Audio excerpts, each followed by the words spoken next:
All right. What's up, folks? Yep.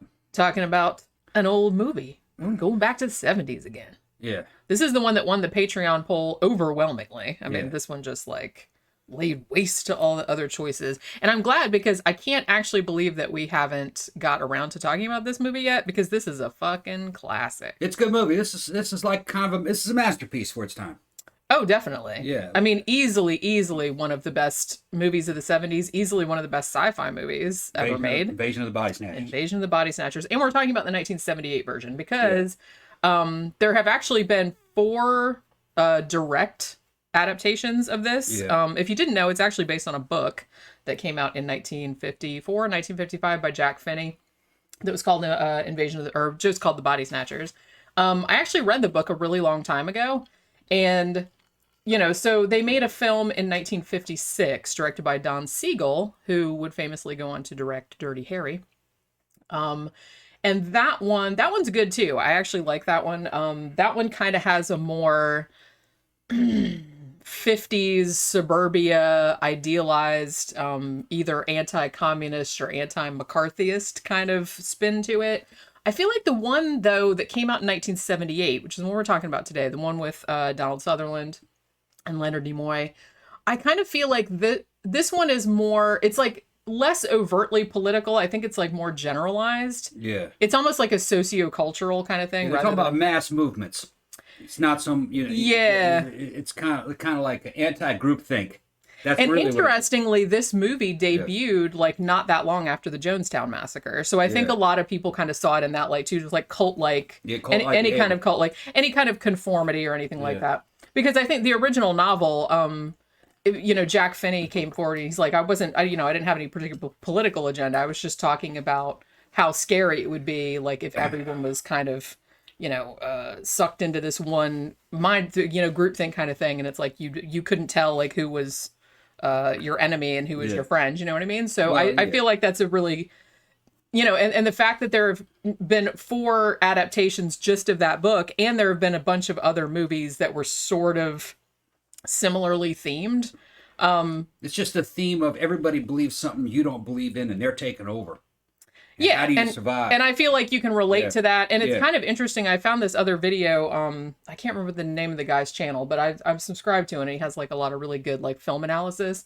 And he went through every single adaptation, all 4 adaptations of Invasion of the Body Snatchers. And he was talking about how each of them like reflected, you know, whatever the fears of whenever it was made was. So it's really kind of an evergreen story that you can sort of... You can reboot it in different ways. You can reboot it in different ways and like cast your own stuff on it. Interestingly, I knew that there was one made in the 2000s with Nicole Kidman, which was just called The Invasion, which I heard wasn't very good. I don't think I've seen it.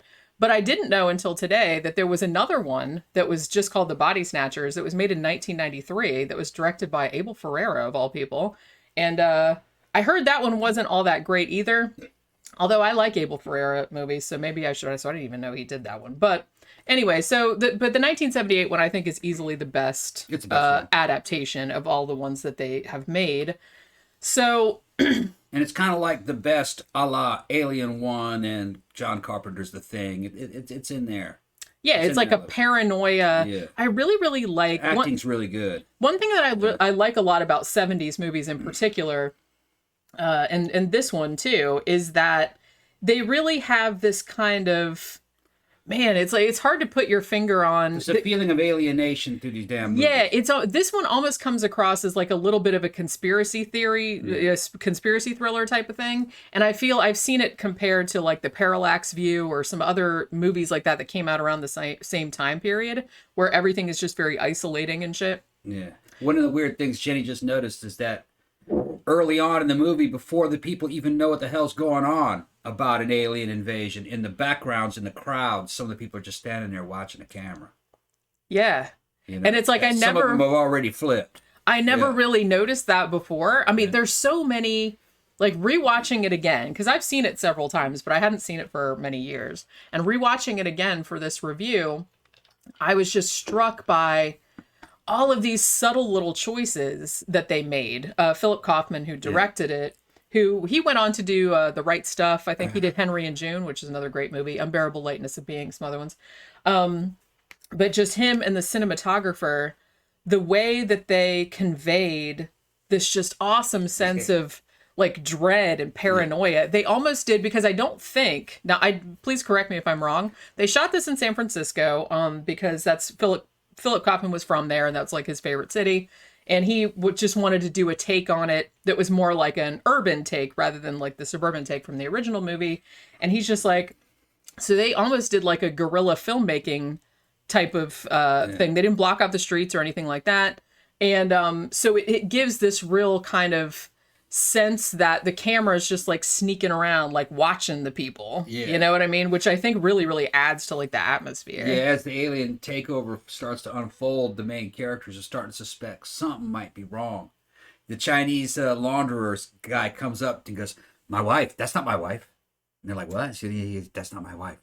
It's just weird shit. And then later on, they're in the car driving, and a dude runs up to them on traffic trying to warn them, you know, "Something's wrong, they're taking over, and then a rage mob chases him down the street, and they're going, "What the hell's going on?" And then they drive around, and then they see him dead, hit by a car, and they're all standing around him like that.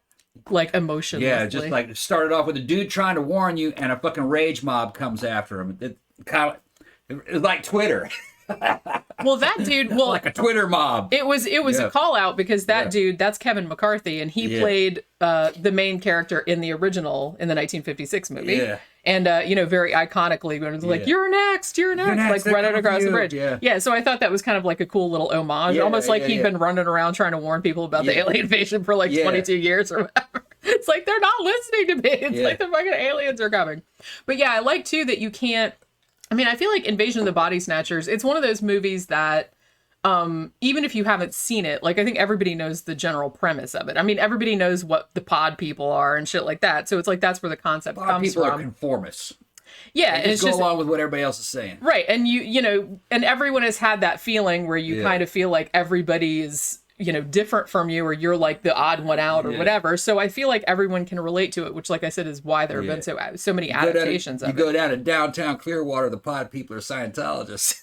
Well, when I worked for them, I used to call them the pod people, not to their faces, but that's what we all called them, like behind their backs.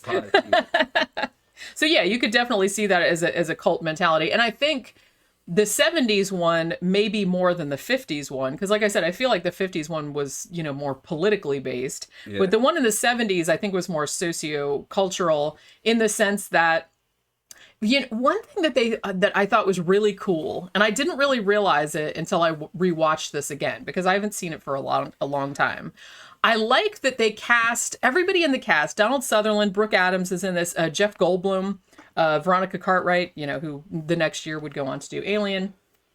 They cast these people that are like kind of oddballs. Yeah. You know what I mean? They're kind of like socially awkward. Like some of the conversations they have are kind of weird and awkward. Yeah. Jeff Goldblum's in this, and he's kind of a fucking outcast in a way, intellectually. Yeah. People don't like him. So he kind of Yeah, he's a poet. The reason why they did that is because they're trying to tell you that people who didn't fit in the beginning are the first to see it. Yeah, well, because it's almost kind of like they're implying that those people are more human because they have all the human frailties and human, they're oddballs, like even in the context of their own society. Yeah, well, they also understand the mass gestalt. Yeah, because they've been against it, so they know it real well. When it changes, they're the first to notice it. Yeah, because they're not caught up in it. Yeah, they're outside of it. Which I did really like that. Now, you said that the first one was more political, this one's more social. It's actually all the same. All right? Fucking politics, religion, and social movements are all different variations of the same thing in human behavior. It's that damn school, like a school of fish type mass mentality. That's exactly what they're talking about. It's all the same thing. Communism, Nazism, all the big different types of fascism, they were all mass movements. Essentially they were all the same. And it didn't matter the differences between the two, they were pretty much all the same. And that's what this movie's about. Just mass movements. Mass conformity. It's a threat to individuality. That's what it means. Yeah. And that's why I think it was really smart for the casting that they did, because the people that they cast were very individual in the sense that they were very distinctive looking, they were very distinctive acting. They weren't like I said, they were kind of oddballs even in the context of like a not alien invasion. So they they were kind of like left out of things a little bit. They're inferring that the oddballs, because they never fit in, are the first to notice the change. That's what they're talking about. Which is exactly what happens. Exactly what happens. Yeah, that's the way it is in real life, too. It is true to life. Yeah. What they're talking about. Yeah, so Brooke Adams, I think she's actually the first one to notice, because you don't... I love, too, that they're real subtle about when the invasion starts. I mean, the opening credits, like while the credits are rolling, they actually do, which I had forgotten about, but they actually do show, like, some other planet somewhere, and these, gelatinous kind of microbial kind of... spores. They're space spores. Essentially. That's what they are. They kind of show them, like, kind of bubbling up on the planet, and how they kind of come down to the earth, like, in the form of rain, and then these, like, little weird pod plants with these pretty flowers. Real plausible, man. That's kind of like the mixture of the Andromeda strain, Slither, and the Thing. Yeah. That's all that same idea, that aliens could travel the gulf of space without spaceships. The first one that thought of that was actually H.P. Lovecraft. Yeah. The old ones, they just traveled across space like spores. Yeah. Riding the solar winds. Which is way scarier, because you'd never know. Because, like I said, they just show there's a shot at the beginning. Like, I think one of the first shots of the movie is Brooke Adams, like, looking out the window, and, it's raining.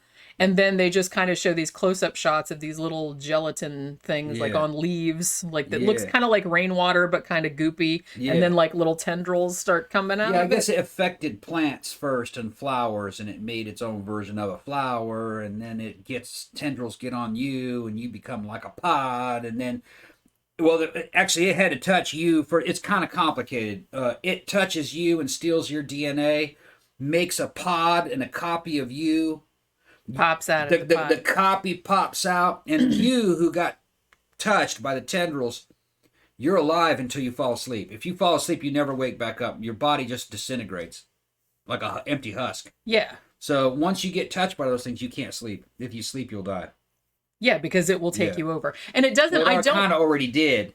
It's that it's got something in you. Remember, as soon as they fell asleep, they just fell apart like an empty husk. That way there's no original body to prove that you got copied, which that's a brilliant evolutionary adaptation. That's what I mean. The more you think about the concept of this, the fucking scarier it is. Yeah. Because you would never know. The spread of them goes unnoticed by the population that has not been affected. Yeah. But then they're a group mentality, kind of like the thing out of the Slither. They all know who's flipped, kinda. I think they can detect it, but they're not psychic, because you can fool them. Because you can fake it if you're not. Fake it. Yeah. I mean, they're essentially when they take over a person, they take over their, mannerisms, their memories and stuff like that. They just, it's almost like the soul or the, the emotions. They don't have any emotions. What they're talking about is in Eastern Europe and in the communist bloc back in the time that was this first story first came about, there were people in the communist sphere of the world faking it. They didn't believe it, but they had to fake it. That's kind of what they're talking about. Yeah, because you're going to get your ass killed if you don't go along with the which like I said, everyone can relate to that. Yeah.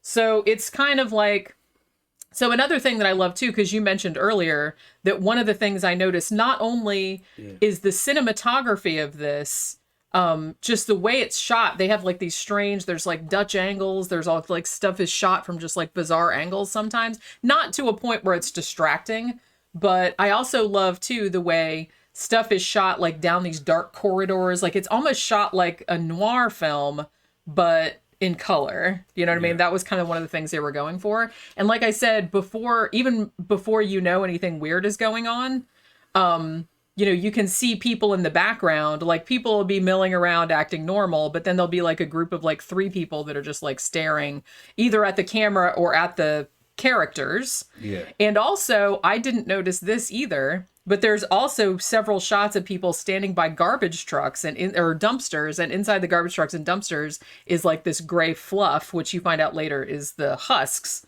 of the old bodies. You know what I mean? So like the pod people, after they've duplicated the person and the original host body has disintegrated, they kind of just throw it out with the garbage. And it's been there the whole time and you didn't realize it. Yeah. So the main characters don't realize until Brooke Adams' character, because her and Donald Sutherland are co-workers. Yeah. They work at the health department. She's more like a botany kind of person, and he's kind of does like in restaurant inspections and shit like that.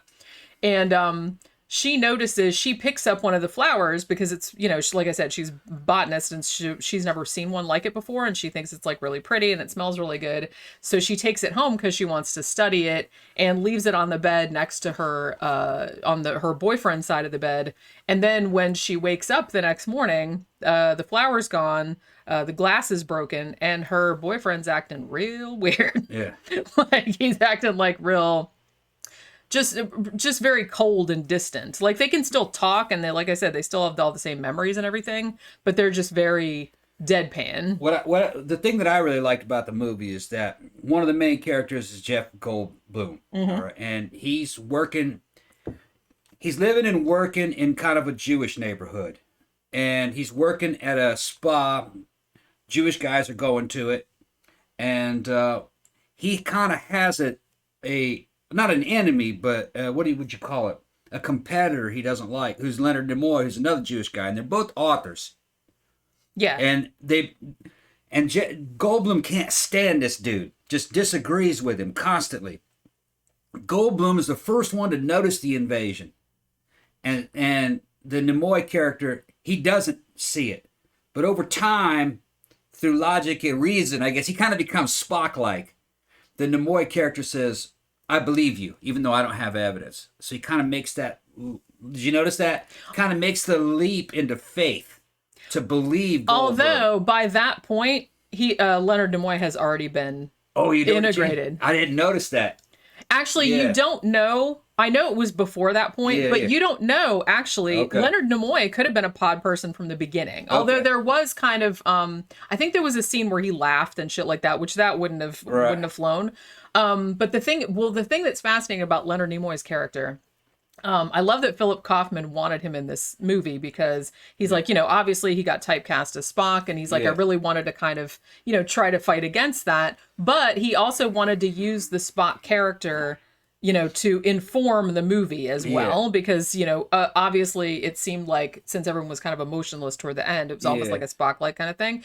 But Leonard Nimoy, he's like a pop psychiatrist. Yeah. He has this thing, which was all the rage in like the late 70s, I guess. It was like shock therapy, and some of the stuff he said seemed reasonable, but some of the stuff was kind of nutty. And that was one of the reasons why Jeff Goldblum's character didn't love him all that much, because he said, all his views he has are like crap. But he was a best-selling author. Yeah. And he was trying, from the beginning, he kept having these women, largely, that had read his books, and they kept coming to him going, hey, my husband isn't my husband anymore, even though he looks exactly the same, but he's not the same. And he started to like rationalize it. It was like a mass psychosis, and it's like, oh well, this is just you women, like you want to get out of the relationship, and so you're trying to like make up this thing that it's like he's not the same person anymore. That's just, it's you.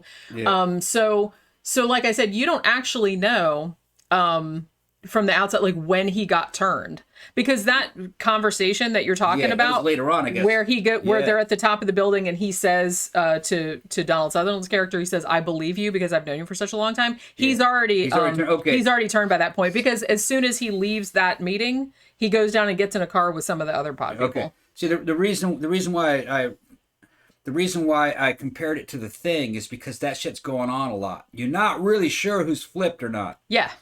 I can go back and watch The Thing, and there are some guys I said, he must be The Thing, that one. You can watch it over and over again. You're trying to remember who was wearing what clothes, how much time had passed by. That which is kind of what you're doing in this one, too. It makes you super paranoid. Right, yeah. It's like really dreaded, do you think? But I did like the fact that because of the director and the guys that were starring it and the time, the Jewish guy recognizes it first because they were the outsiders in mainstream society in the 70s. That's what they're talking about.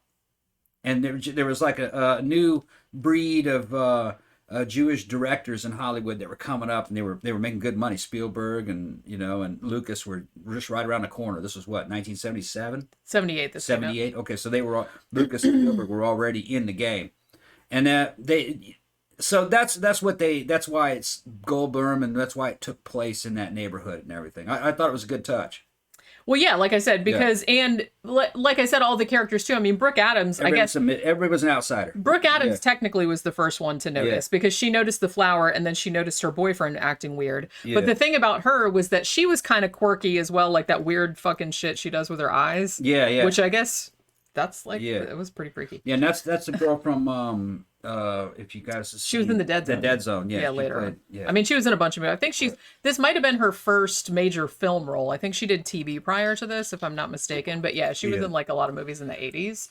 But yeah, so and like I said, Veronica Cartwright was in this as well because her and Jeff Goldblum were like they ran like a spa. So they were almost kind of like they weren't hippies, but they were kind of like new agey type of people. You know what I mean? So yeah, so there was that whole thing going on. So as the story goes on, it's creepy too because at first everybody's like, my, significant other isn't my significant other anymore, and everybody just kind of thinks it's a mass delusion at first. But then like a few days after that, some of the people that were saying that kind of came out and are like, oh, just forget it. The like Chinese guy did that. Yeah, it's like that's not my wife. That's not my wife. But then a couple days later, he's like, oh, I don't no problem. That's my wife. Shit, that's my so obviously he's been integrated as well. So it gets to a point where everything starts closing in. It's like one of the creepiest scenes is where Donald Sutherland is like trying because they start finding some of the partially formed pod people. Jeff Goldblum actually they find one in the mud baths that's starting to look like him. So that's kind of why they figure it out. And then Elizabeth, Brooke Adams' character, she kind of starts to get integrated as well. Now, that's the part I didn't understand though. They found the one that was looking like Jeff Goldblum. Did he sleep after that? No, he fell asleep, but then he woke up. Okay. He fell asleep for a second and then his pod person opened its eyes because remember, Veronica Cartwright was like, I saw it. It opened its eyes. It's opened its eyes.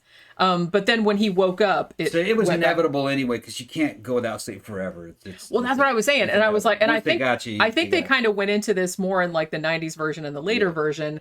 There would really be no way to fight this. Interestingly, the '50s version had kind of like a bullshit cop out ending because I guess it had more of a.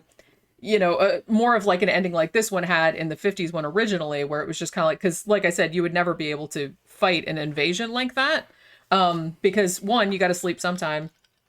Two, you wouldn't know like who to trust. So it would just be what they would call a soft invasion.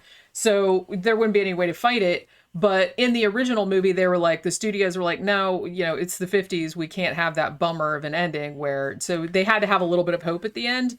But this one, the 70s, they were all about the nihilistic endings. And this definitely has one of the best ending twists of any movie. And I've seen, you know what I mean? Well, you wouldn't be able to fight this. That's what I mean. It's the same as The Thing. You wouldn't be able to fight The Thing. Yeah.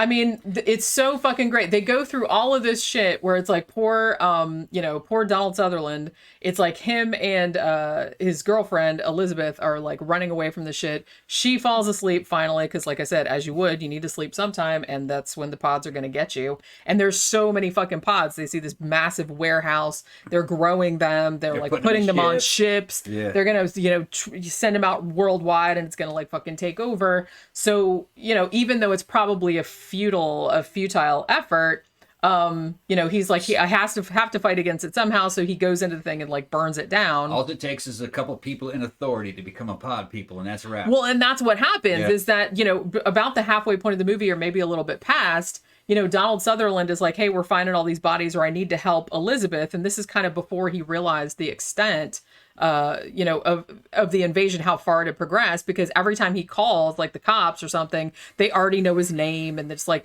and then he figures out that the more he calls to try and report shit, like that's how they find him, you know what I mean? So they're just tracking them down. Know his name. They're like a group mentality. Yeah, Mr. Bennell, and he's like, wait, I didn't tell you my name, what the fuck? And Jeff Goldblum's like, hang it up, oh my god, they're trying to find us.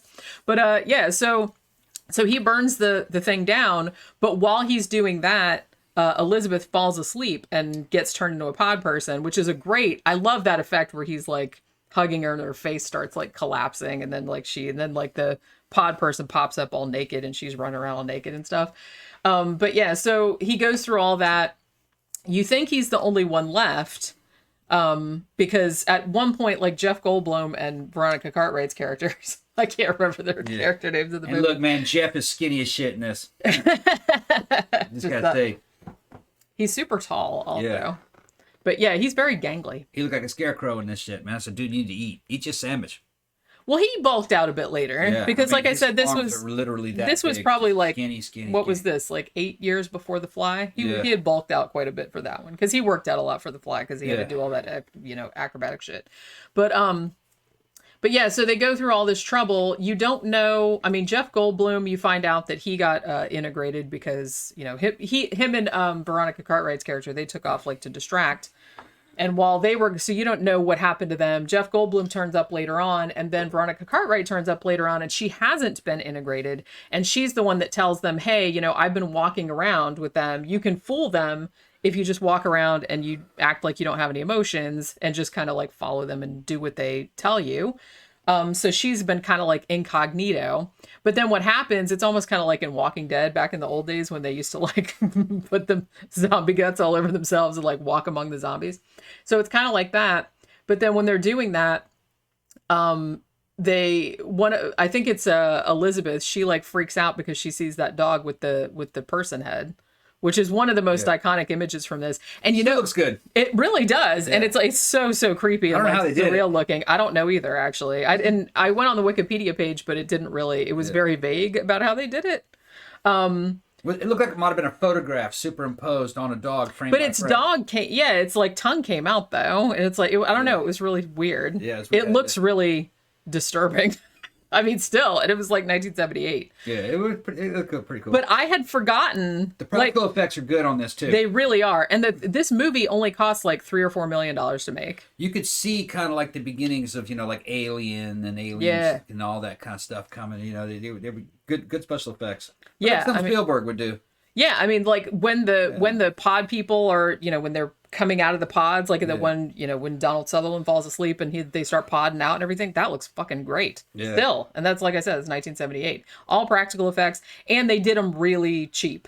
I mean, they did them on the cheap, but it does not look like it because, like I said, they only had $3 or $4 million to make this, and they wanted all these all the actors that they wanted to be in it. That was like a lot of the budget, so they didn't really have a lot of budget for special effects, but you would never guess it. But yeah, so the dog thing, I had forgotten. I just thought that dog was just like a weird random thing. But there was actually a scene explaining where that came from because it was the banjo guy. Oh, fun fact, that the banjo, like in the movie, that was played by Jerry Garcia. He wasn't in the movie, but he was the one playing the banjo. But yeah, so the guy and the dog, they showed them earlier on. And then at one point when he's a bum, right? Yeah, when Donald Sutherland and them, it's like a street performer or whatever he was. And when Donald Sutherland and Brooke Adams are like running away, they see him and the dog sleeping next to one another, and then there's pods, and then I guess Donald Sutherland like kicks one of the pods and like breaks it. So I guess at some point, like one pod took over both of the things. Got confused. And it got confused. It was like a Brundlefly moment. Yeah. So it's like, I was like, oh, I'd forgotten that they referred to that. I didn't realize that the dog could be absorbed. Well, I guess it would be any living thing. Okay. Because another thing that I didn't notice too until I watched it again was that the score of the movie, which the guy that did the score, this is the only movie he ever scored. He wasn't like okay. He did, if you notice, like, the sound at the beginning of the movie, you can hear city noises and stuff like garbage trucks and whatnot, but you can also hear, like, birds and stuff. As the movie goes on, all the natural sounds leave. Okay. And so, so by the end of the movie, it's all those weird, like, unnatural machine-like noises and also the screeches, like, from the aliens and whatnot. But like I said, I think this movie... easily one of the, easily one of the best sci-fi movies ever. One of the best movies of the 70s. And like I said, that fucking iconic ending where you're not sure, because they cut away from Donald Sutherland after Elizabeth dies.